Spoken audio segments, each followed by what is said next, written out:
Hi, I'm Jim Scott, and welcome to another edition of History in Your Own Backyard.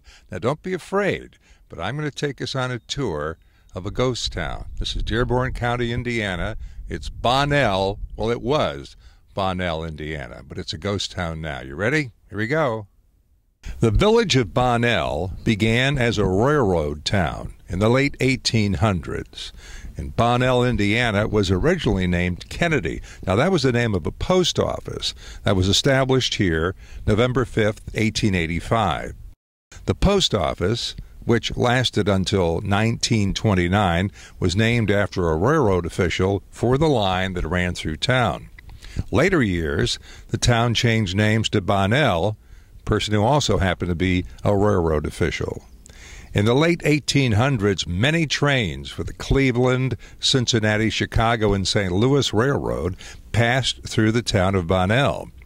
At one time, the town was home to several stores, stockyards, a train depot, a sawmill, and, of course, a church. The children in the area attended the Turkey Point Schoolhouse that sat just over the ridge and still stands to this day on Turkey Point Road. The road is now a dead end, but it originally came down over the hillside into the town of Bonnell. A pump house to supply water for the steam engines was located about a half-mile east of Bonnell at the foot of Burtzelbach Road. Mount Hope Church was established here in 1896 by a Reverend Jones, with the congregation meeting in the local schoolhouse. There was a bridge. It was a steel-through truss bridge, and it was built in Bonnell in 1914. It spanned the west fork of Tanner's Creek. That bridge was demolished in the 1990s and replaced with a current structure. As passenger trains slowly went away, so did the town of Bonnell.